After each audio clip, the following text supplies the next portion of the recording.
Hello everybody, I'm back, and for today I will be discussing to you the frameworks of the language material. No, so we have three frameworks. So we have adopt, the developing or the develop, and adapt. Adopting, developing, and adapting.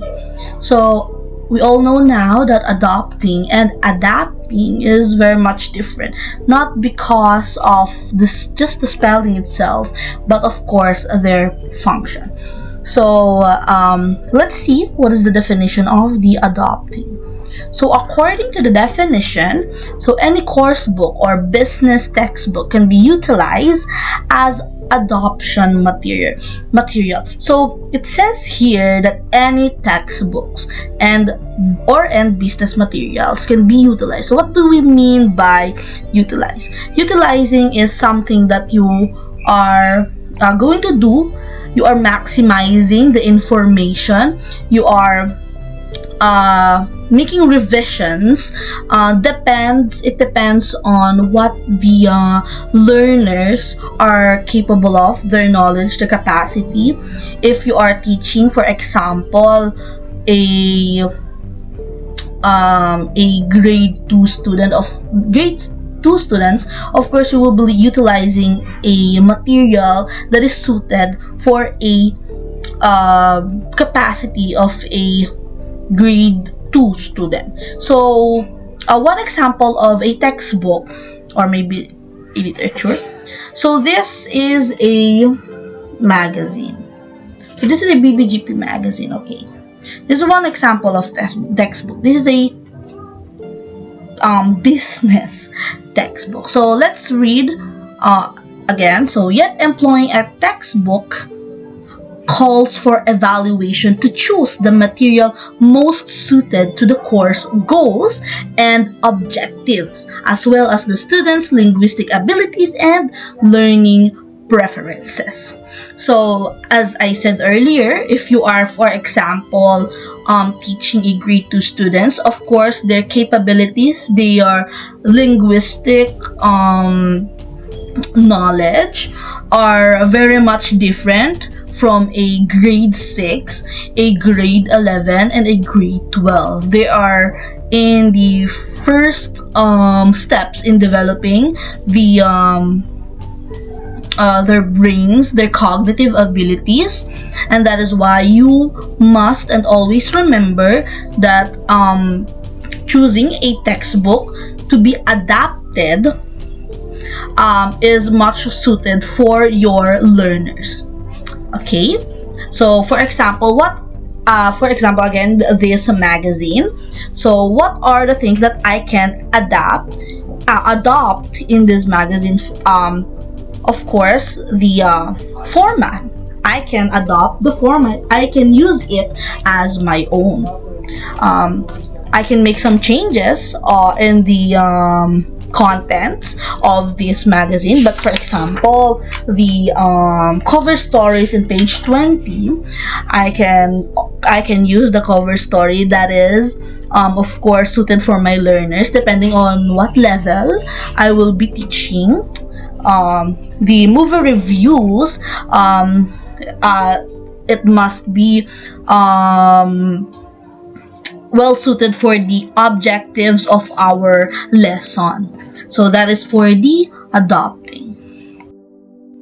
The next one is developing. So according to what I have searched and what I have found, there are key components in developing a material. So we should remember this, teachers, because this is how we encourage students to read a material and for us to also gain attention of the learners to read our materials.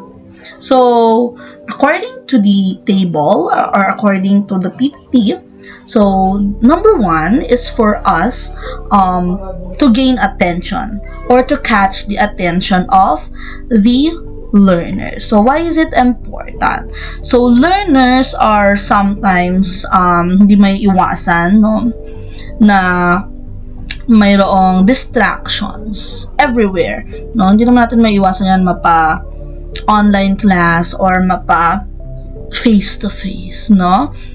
And hindi rin natin maiwasan na yung gagawin nating material, because it is just adopted, no? So marami na rin ang gumawa nito, no? Kinuha nila yung idea or the format of the material para gawin kanila and maybe make some changes, no? Marami tayong kompetensya, no, in making the material. So ano ba dapat ang gawin natin, teachers or future educators, para maging natin yung attention ng ating learners, no? So number one is, of course, make it simple, no? Make it simple and straightforward. Ayaw naman natin na magpaligoy-ligoy pa tayo sa magiging topic ng ating material, no? Ayaw naman natin na madaming nakasulat pa, no? Let's make it short but very informative. Of course, dito din papasok yung aesthetics, no? So it should be appealing to the learner's eyes, no, sa kanilang liking. We could also use some quotation techniques, no, para meron na silang idea what will be the topic inside or the context of the materials. So number 2, according to the PPT, is inform learners of the objectives, no? Sa simula pa lang, sabihin na natin kagad kung ano na ba yung kanilang expectations, no? What the learner should expect in the material. So laging merong ganyan, no? Very common ito sa mga guides natin, sa mga modules natin. If familiar kayo, no, kapag nagsisimula yung klase, laging may objectives. Ano ba dapat yung malaman natin after the lesson? Ano ba yung mga expectations natin before we start, and of course after we have learned the lesson or the lesson proper, no? Ang tawag ito, state what will they learn, no? Of course, it will also bloom curiosity, and what are the requirements, of course, in achieving the objectives of the materials. And then number 3, this is very common, no? Stimulate recall or prior learning. So relate the new materials to prior knowledge.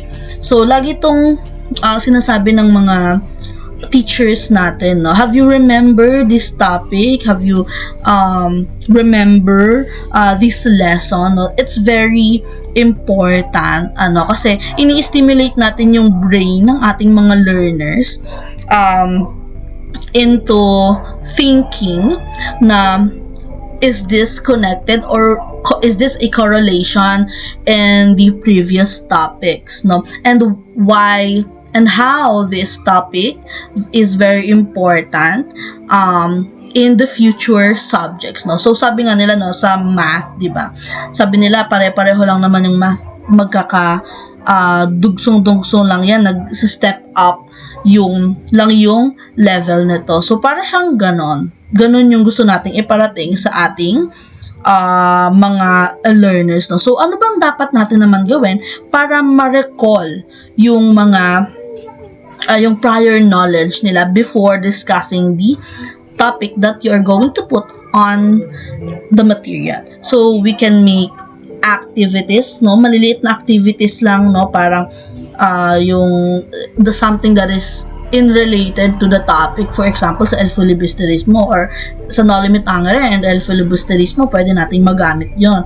So, pwede tayong mag-contrast and comparison. Pwede rin tayong mag-4-fix one word of some sort, ano? So, pwede mga small activities. Pwede tayong magbigay ng examples. Parang icebreaker din, gano'n. So, number 4 is presenting the content or present only what is relevant, no? Marami sa atin, no, is especially if you are teaching primary level students, they are not very good in memorizing, and sometimes they are bombarded with information. They are overloaded with information, and that is very hard for young students. And we should always keep in mind that uh, logical topics and prior topics in is separated, no, dun sa pinaka-topic natin mismo, no. So, pwede tayong mag-unti-unti or idaan natin sa explanation, no. Mas maganda is ilagay lang natin sa material is the key points of the content or what is the topic, no. Kasi mas maaalala nila yung mga smaller details, no, yung mga importante lang talaga. So minsan 'di ba sa mga libro natin, minsan summary na lang ang nakalagay and yun yung matatandaan natin. That is one of the techniques, no. Pwede tayong gumamit ng iba't ibang techniques, to be honest. Pwede tayong gumamit ng audios kung nahihirapan sila na material lang, no, na written material lang. Pwede rin namang videos. Pwede rin tayong magbigay ng scenarios and something like that. And always remember that do not overload the information and only put what is relevant to the topic. And next one is provides guidance, no. Dito na papasok ang ating visual aids and or examples, no. If you do not realize, no, lagi tayo pag nagpe-presentation, we have visual aids. Bakit? Because mas madali siyang maiintindihan ng ating mga nakikinig, no? Mas mabilis nilang masusundan yung topic even though hindi sila nakikinig, for example, no? Pero kapag tinanong mo naman, mahanap nila yun sa visual aids, though mas maganda na nakikinig pa rin sila. And let us encourage the children to interact more with the material, no. Mas maganda na yung material is not only limited to the written material such as textbooks. Mas maganda na meron silang napapanood, mas maganda meron silang naririnig, kasi hindi naman lahat gusto lang na magbasa, hindi rin naman lahat gusto manood, and hindi naman lahat gustong makinig lang, no. Give them instructions, no, paano nila ma-access the visual aids, no. Give them instructions how to learn, guide them during their lows. Kung hindi nila maintindihan, it's okay, it's fine. Let them have a chance, no. Kausapin nyo sila na it's okay kung hindi mo maintindihan, we can go through this together. Uulitin ko yung topic, no, and hopes na maintindihan nyo na, no.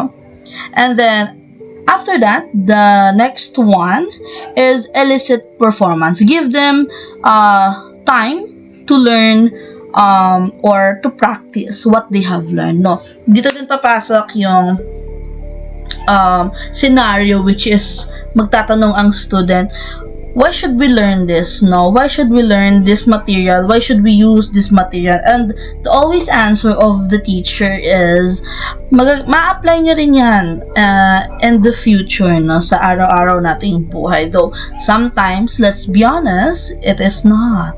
It is really not. So, ano ba ang pwede nating gawin to practice the things they have learned and the material? So, this should always be present in the material, of course. The quizzes, short quizzes, to be honest, short quizzes. We can do a presentation, give them, of course, scenarios. Group activities is one of the most effective in my case. And of course, let us always let them remember or that what they are learning in the material is very important and is relevant in our society. And the next one is provide feedback. Now, inform them why their response is either correct or incorrect. Explain to them why their work is wrong, and it will help them to understand that the course of content is not correct, no. So one thing that we can do is give quizzes, no? Hindi yan mawawala sa material. Explain, be positive, no? Do not discourage it. The material should not discourage the children, no? It should have motivational quotes, just not very visual, no? Yung hindi masyadong sagabal, no?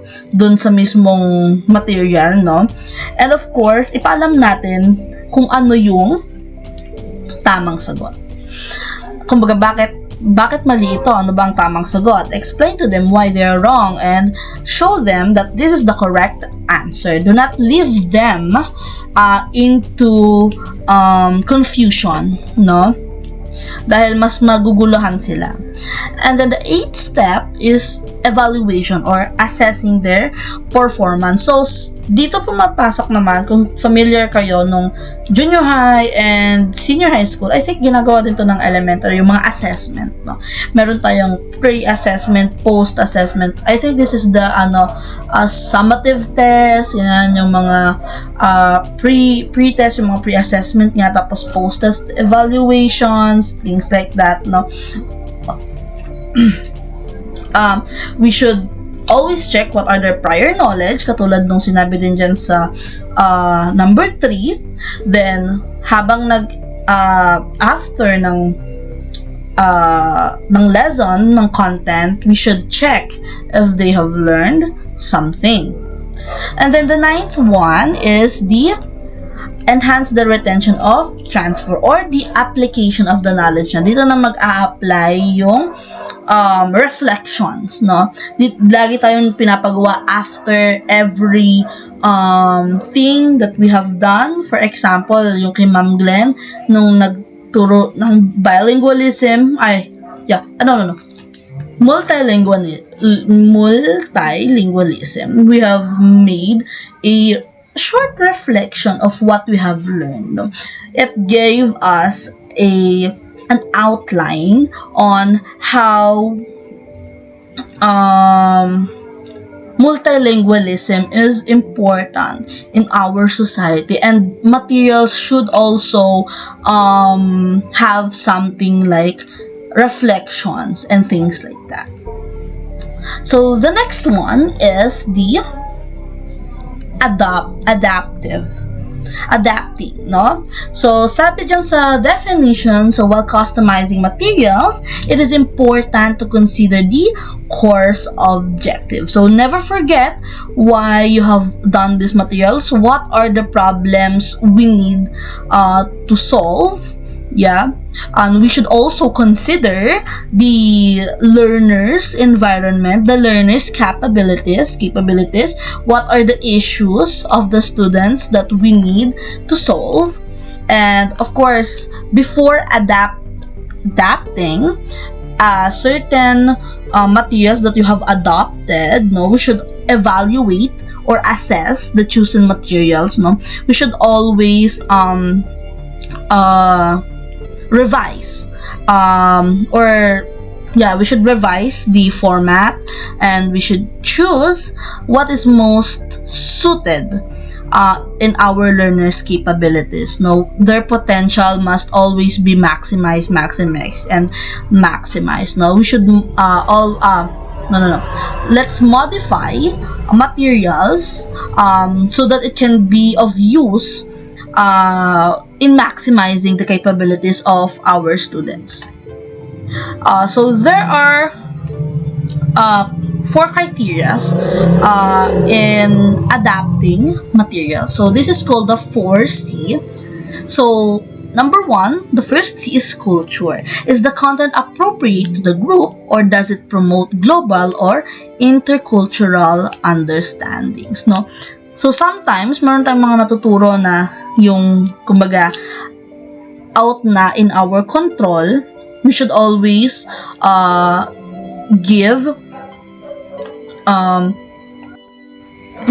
give disclaimers sometimes, no? Kasi sometimes it is not appropriate to be talked about, especially if it is a broad topic, no? So, minsan politics, minsan religion, no? Yan yung mga masaselan na subject, no? Number 2 is cognition. Is the material engaging? Does it stimulate higher or lower order thinking skills, no? Let us think na lang, no, in simple still a simple statement that is it effective? Is the material gonna be effective for the learners? No, yung gagawin ba nating materials ay may matututunan ba sila dito? Kung wala, bakit pa natin ginagawa ito, no, 'di ba? Of course, we are making materials, no, para mas ma-enhance yung kanilang potential, no. The next one is the communication. Does it include opportunity for sharing or interacting? And the next one is the content language matched to the learners. So, what I think in the content language is the language, is there a barrier in language? For example, ang gagamitin ko Mandarin. Sa tingin nyo, may makakaintindi. Ako nga, hindi ko nga alam ang Mandarin eh. Diba? No? So, does it match my, the language content match with me? No, it does not, no. Of course, this does not apply in every country of the world because, syempre, hindi naman natin alam, no, kung yun ba ay kung ang English ba, no, ay talagang ginagamit ng pang-araw-araw or katulad natin, no, may subject tayong English. Sa Japan, not so much, no, and any other countries out there, no. So, does it include opportunity of sharing or interacting? So, dito nga pumapasok din yung mga reflections, essays, kung may matututunan ba sila. And then the content. Is the content suitable to the level and age of the group? Is it relevant to the syllabus or the topic? Is the amount appropriate to the capabilities of the learners? Yun, sinabi ko na rin yan kanina, no, na we should always think that the capabilities of our students are limitless, or it has limits, no. Kung ang tinuturuan mo ay primary level, mas mahirap yon kasi ang bata ay bata, no. Hindi natin pwedeng isaksak lahat sa kanila agad-agad, no. Let them grow, let them develop, and baby steps, no, dahil yung capabilities nila into thinking, no, hindi pa masyadong matured, unlike the college level, the senior high school level, no. Is it relevant to the topic? No, syempre ilalagay mo yung content ng inyong material, no, na gagawin mo, no, nang i-adapt mo na dahil ito yung best suited, no. Pero syempre, isipin pa rin natin, connected pa ba siya doon sa ituturo ko? Or connected pa ba siya doon sa objective na dapat nilang matutunan? So, ayun lang naman, no? So, thank you very much for listening to me and to my group mates. And I hope sana may natutunan kayo. And goodbye!